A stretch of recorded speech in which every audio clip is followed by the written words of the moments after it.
प्रदेश छत्तीसगढ़ देख रहे हैं आप। आपके साथ मैं हूं आसिफ शेख। पिछले कई दशकों से एमपी में छिंदवाड़ा कांग्रेस के लिए एक अभेद किला बना हुआ है। बीजेपी ने कई बार एड़ी चोटी का जोर लगाया, लेकिन कमलनाथ के गढ़ में सेंध नहीं लगा पाई। लेकिन इस बार तस्वीर बदल गई है। कमलनाथ के करीबी भगवा गमछा पहनने के लिए लाइन में खड़े हैं। सीएम मोहन यादव छिंदवाड़ा आए और उनके सामने ही कई कांग्रेसियों ने बीजेपी ज्वाइन कर ली। सीएम ने यह भी कह दिया कि कुछ ने आज ज्वाइन किया है तो कुछ और कल ज्वाइन करेंगे। सवाल यह है कि आखिर छिंदवाड़ा में होने क्या वाला है। सवाल यह है, क्या कमलनाथ ने बीजेपी ज्वाइन करने वाले कार्यकर्ताओं को रोका नहीं या वो रुके नहीं?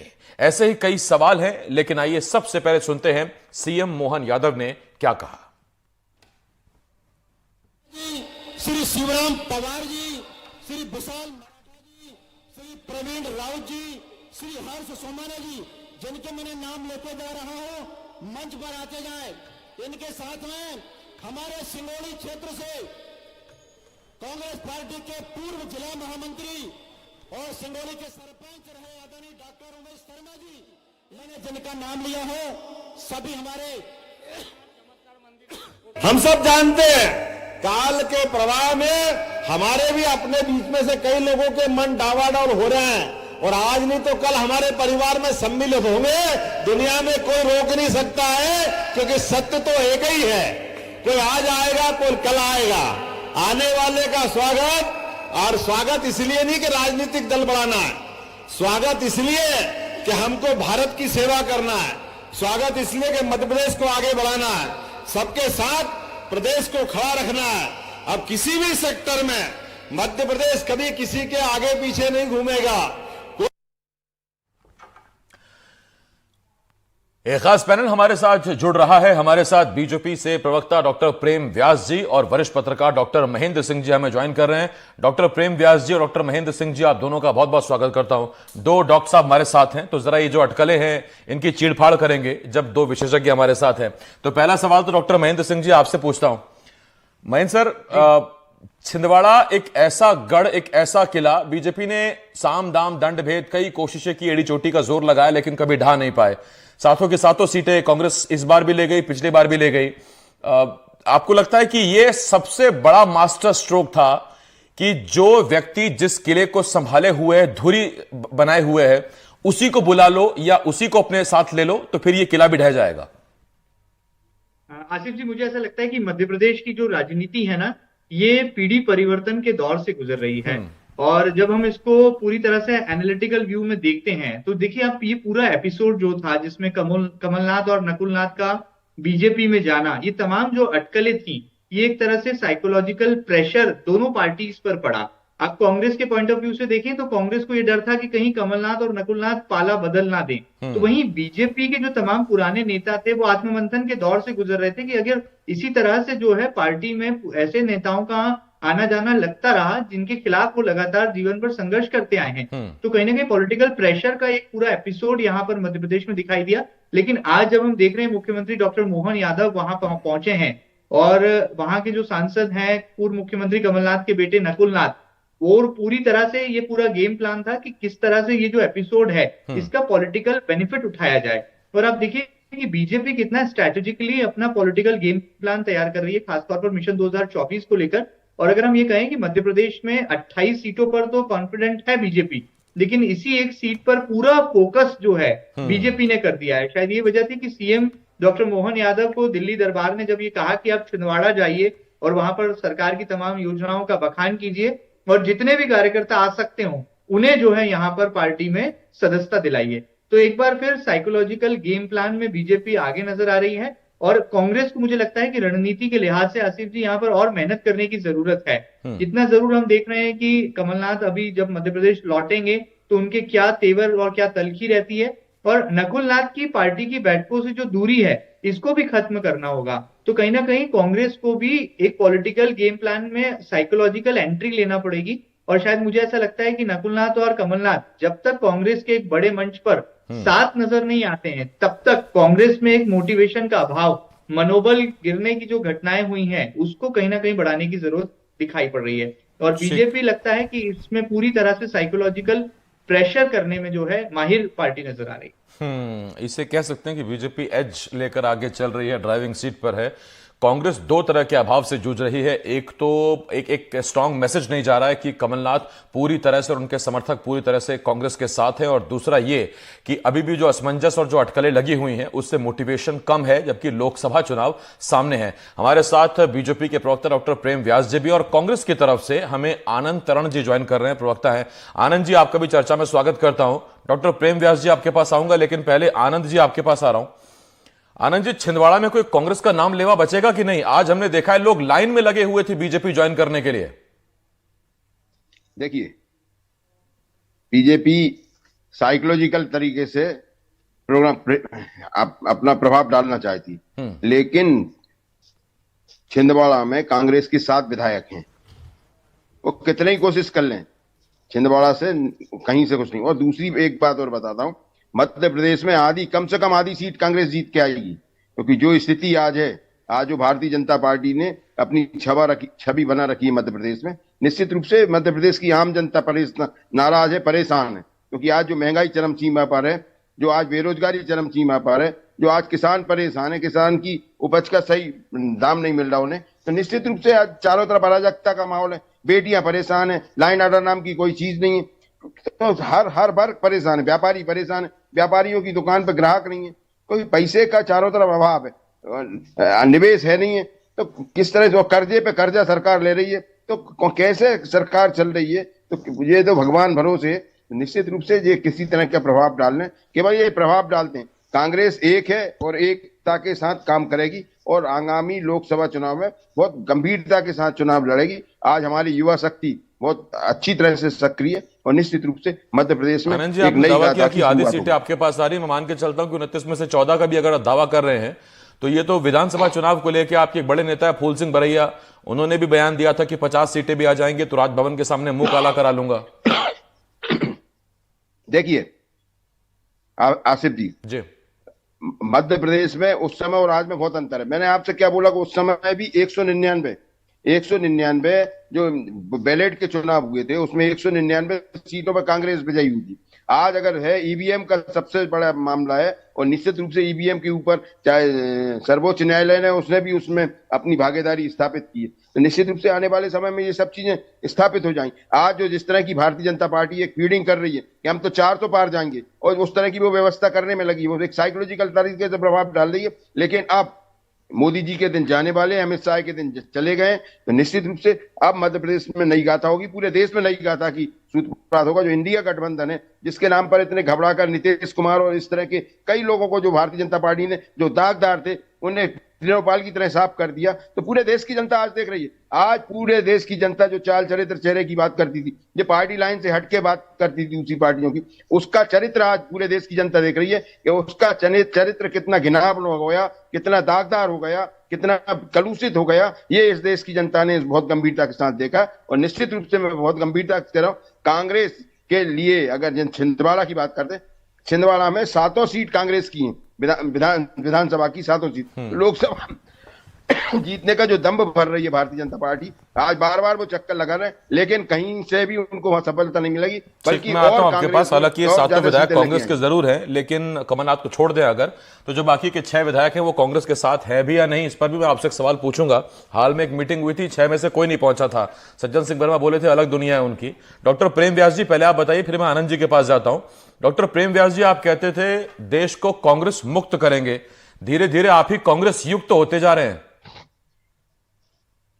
देखिए, पहले तो मैं तारण जी की दोनों बातों का जवाब देता हूं। उन्होंने कहा कि किस तरह से प्रभाव की राजनीति हो रही है। अब आप देखिए, एक तरफ कांग्रेस की यात्राएं चलती है और टूट होती है, और दूसरी तरफ भारतीय जनता पार्टी की जब यात्रा चलती है तो जोड़ होती है। तो एक तरफ तोड़ हो रहा है और एक तरफ जोड़ हो रहा है। अब यहीं से समझ जाना चाहिए कि जनता किसके साथ में। दूसरा, कमलनाथ जी को लेकर इन्होंने कहा, तो कमलनाथ जी पूर्व में जो पिछला चुनाव था, अब कमलनाथ जी ने एक स्लोगन दिया था कि 1 वोट साहब को सीएम बनाने के लिए, और उसके बाद भी जो चुनाव का परिणाम है उसमें बहुत कम अंतर, और उसके पहले जब वे सीएम बनने वाले थे उस समय मात्र 25,000 वोटों से जीतते थे।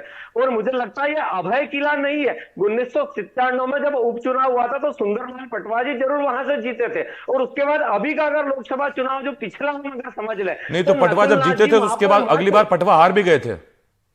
पूरी बात बताइए। हाँ जी ठीक है, मैंने कहा अजय किसको कहते हैं जिसमें एक भी बार जीत ना हो, तो ये अजय शब्द ना लगाए। इसीलिए मैंने कहा कि जब एक बार सुंदरलाल जी पटवार जीते तो अजय नहीं हो सकता।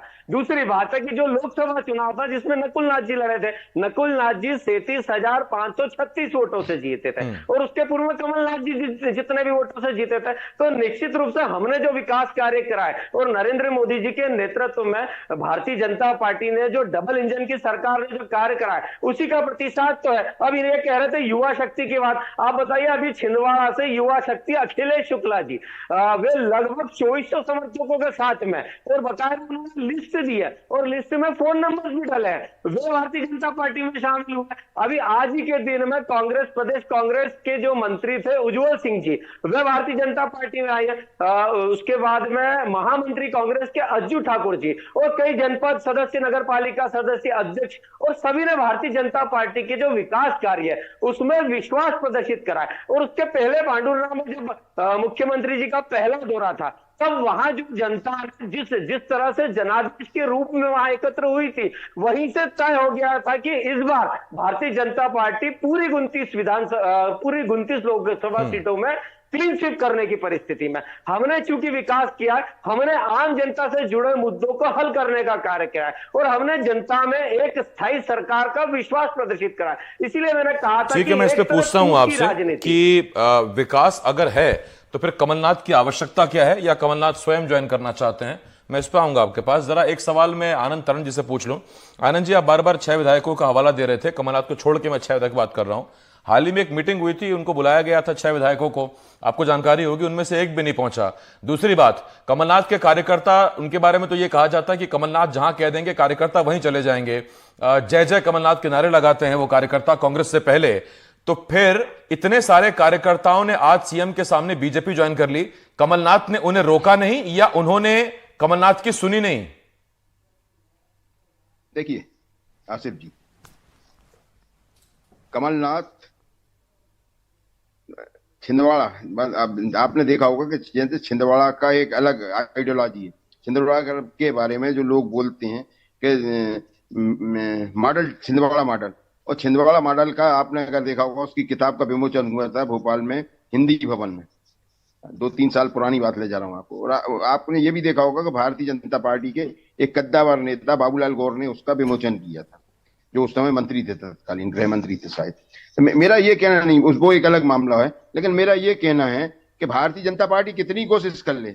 और एक बात और बताना चाहता हूं, जब विधानसभा के चुनाव होना थे पिछली बार, मैंने आपसे बोला ना कि 199 जगह पर बैलेट चुनाव हुए, उसमें कांग्रेस विजयी और केवल 31 जगह भारतीय जनता पार्टी ने लीड ली। ये कब की बात, क्या की बात कर रहा हूं मैं, जो बैलेट से चुनाव हुए थे। ईवीएम से चुनाव का धांधली जो हुई है, जिस तरह की हम लोगों ने बात की, हमारे नेता दिग्विजय सिंह जी बोल रहे हैं ये सब चीजें। कमलनाथ जी हमारे नेता है और कमलनाथ जी एक ऐसे राजनेता हैं, वो उनके ऊपर कितना ही प्रेशर दे डालना है। कमलनाथ जी ने ये कभी नहीं बोला कि मैं भाजपा में जा रहा हूं। कमलनाथ जी ने ये बोला था कि भाई मैं अगर जाऊंगा तो सबसे पहले आपको बताऊंगा।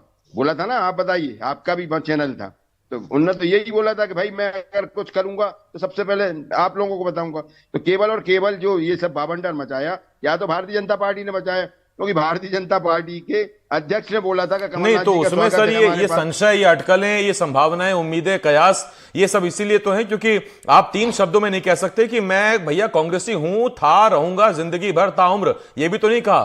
क्यों पूरी तरह से रोक लग जाए ना इन चीजों पर? अभी तो उन्होंने यही सब बोला ना कि मैं कांग्रेसी हूं।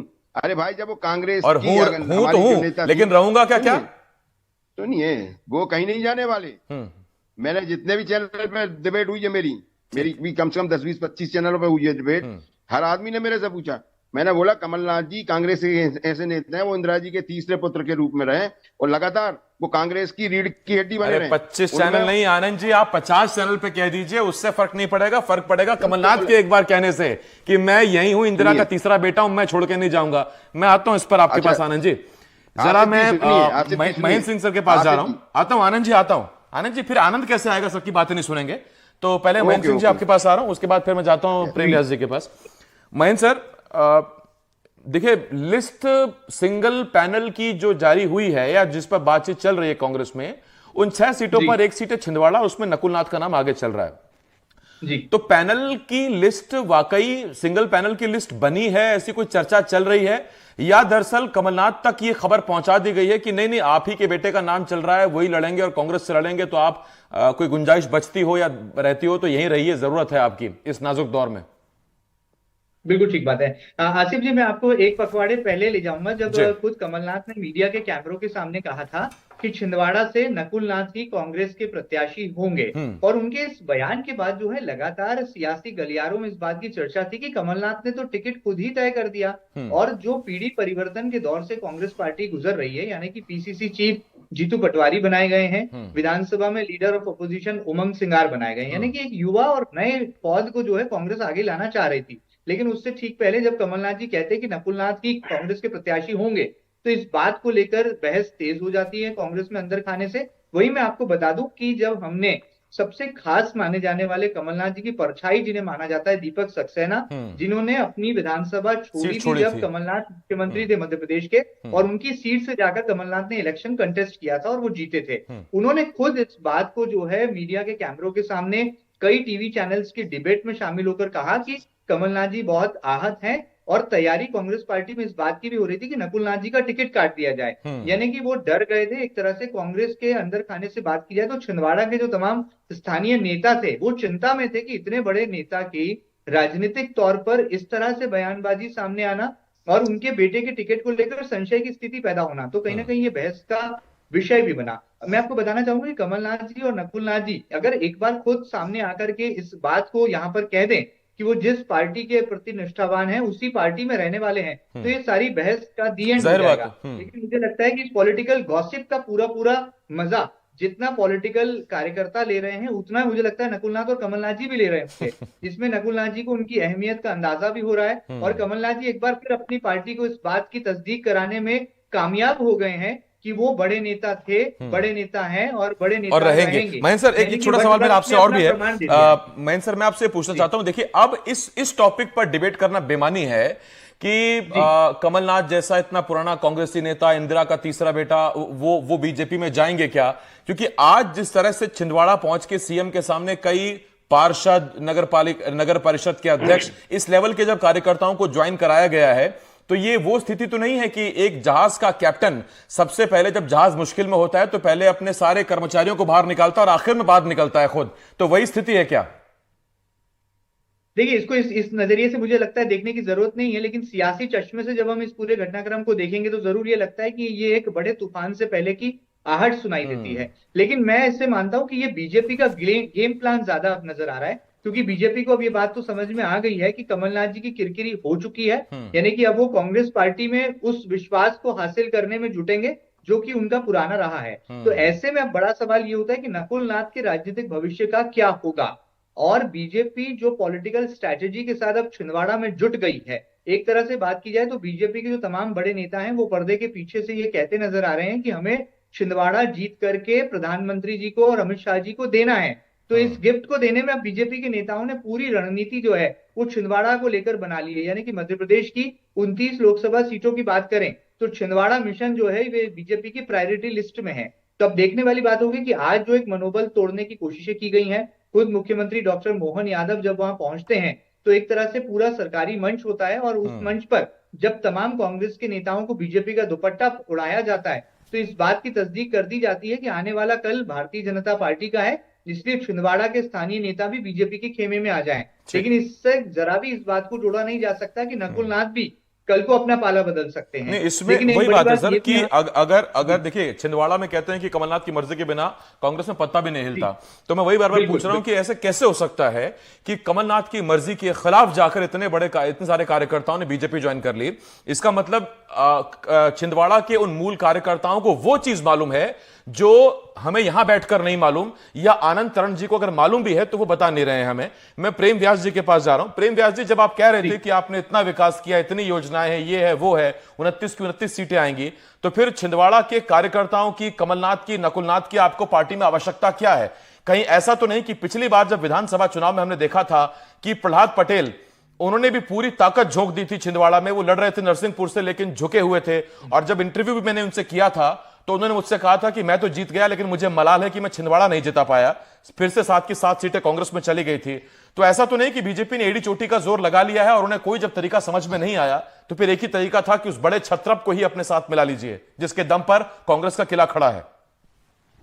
देखिए आसिफ जी, हम सिर्फ एक सीट नहीं, हम तो पूरी 29 सीटों के लिए यही प्रयास कर रहे हैं कि 29 सीटों पर हमारा वोट प्रतिशत और ज्यादा कैसे हो। हम अभी ग्रामीण गांव चलो योजना भी बनाई है जिसमें हम ग्रामीण क्षेत्रों में जा जाके मिल रहे हैं। अब बात अगर सिर्फ कांग्रेस के कुछ, देखिए प्रेम व्यास जी, आप भी जानते हैं 29 में से 28 सीटों का सिनेरियो, ज्योग्राफी, पॉलिटिकल ज्योग्राफी अलग है, इस एक सीट की अलग ज्योग्राफी है।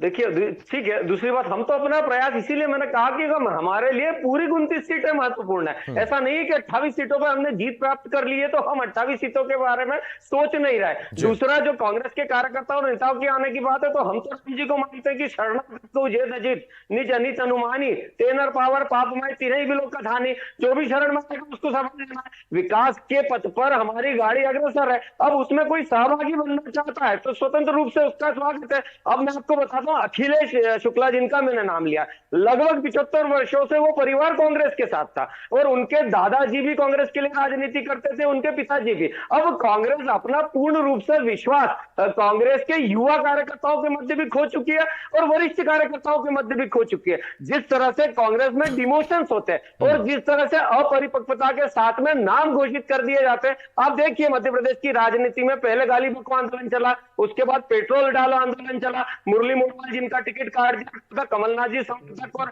दिग्विजय सिंह समर्थक के आपस में लड़ लिए और उसके बाद में पुनः उनको टिकट दे दिया गया। तो ये जो सिनेरियो है ये पूरे मध्य प्रदेश का है, ये मात्र एक जगह का नहीं है। और उससे उद्वेलित होकर अगर कार्यकर्ता भारतीय जनता पार्टी के सांस्कृतिक राष्ट्रवाद के विकास पथ पर आगे आता है तो निश्चित रूप से उसका स्वागत है। और फरवरी 2023 में बंटी पटेल जो चोरई से थे और जिला पंचायत के अध्यक्ष और बहुत सारे नेता उनके साथ, उन्होंने भी, वो युवा नेता है, कई सारे ऐसे युवा नेता जो है जो भारतीय जनता पार्टी के जो विकास कार्य है उससे लाभान्वित होकर और उसके भारतीय जनता पार्टी नरेंद्र मोदी जी के नेतृत्व में जो डबल इंजन की सरकार कार्य कर रही है उसके तहत भारतीय जनता पार्टी के अंतर्गत आने का प्रयास कर रहे हैं। तो जो हमारे विकास पथ पर हमारे साथ में आना चाहेगा निश्चित रूप से उसका स्वागत है। शरणागत बच्चन भगवाना जो भी आएगा उसका स्वागत है।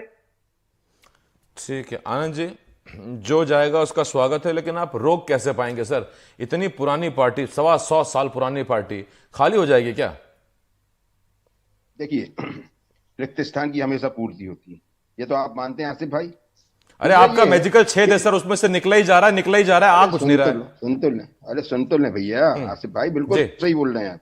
लेकिन एक बात समझे, हमारा हर कार्यकर्ता ऊर्जा से लवरेज है, हमारा कार्यकर्ता कहीं से कमजोर नहीं है। भारतीय जनता पार्टी का जो छद्म सांस्कृतिक राष्ट्रवाद है ये बहुत जल्दी आने वाला है, 2-4 महीने में उसकी पोल खुल जाएगी। हमने बहुत साइनिंग इंडिया की पोल खोली है, हमने बहुत मोदी मैजिक को देख लिया है, हमने मोदी गारंटी को देख लिया। कहाँ है वो गारंटी? 2 करोड़ नौजवानों को रोजगार की बात कर रहे हैं, कहाँ है वो 15 लाख रुपए? कहाँ है वो काला धन? कहाँ है वो चौराहे जिसपे 50 दिन में मोदी जी को आने चाहिए था? कहाँ है ये सब चीजें? आज देश का नौजवान से लेकर बुजुर्ग आदमी तक, किसानों की बात करें, ग्रामीण में किस मुद्दे मुंह से जाएंगे ये? आज आप ग्रामीण लोग, आज हमारे किसान अन्नदाता अवधे लेते हैं, धरना आंदोलन कर रहे हैं, उनके ऊपर किस तरह से आंसू गैस छोड़ रहे हैं, उनको किस तरह से उनको प्रताड़ित किया जाता है, पूरा देश देख रहा है इस बात को। तो किस मुंह से ये सब जाएंगे? आज भारतीय जनता पार्टी का डाउनफॉल चालू हो रहा है। ये बात बार बार करते हैं, 303 से आपको 400 पार की बात कर रहे हैं, अब तो 303 बचाना मुश्किल हो जाएगी। अब ये अगर खुद 200 भी ले आए तो बहुत बड़ी बात है। ये बहुत केवल एक फीडिंग कर रहे हैं, वोट केवल और केवल जनता को बता रहे हैं। आनंद जी आंकड़ा उतना ही दीजिएगा सर, बाद में कोई जब डिस्कस करें नतीजों के बाद तो कोई उसमें दिक्कत आपको भी ना हो, मुझे भी ना हो। खैर मेरी शुभकामनाएं आपके साथ आनंद जी। दूसरा एक बात और सुनिए, एक बात आनंद जी, मेरे पास वक्त खत्म हो गया सर, बस मैं इतनी दुआ कर सकता हूं कि आप भी आनंद में रहें, हंसते रहें, मुस्कुराते रहें। डॉक्टर महेंद्र सिंह जी शुक्रिया है आपका, डॉक्टर प्रेम व्यास जी आपका भी शुक्रिया। आनंद जी हो गया सर, बहुत थैंक यू आपका हमें वक्त देने के लिए, अच्छा लगा सर, बहुत धन्यवाद। एक छोटे से ब्रेक के लिए हमें रुकना होगा, लेकिन ब्रेक के उस पार भी तमाम बड़ी खबरें हैं। आप देखते रहिए एनडीटीवी मध्य प्रदेश छत्तीसगढ़।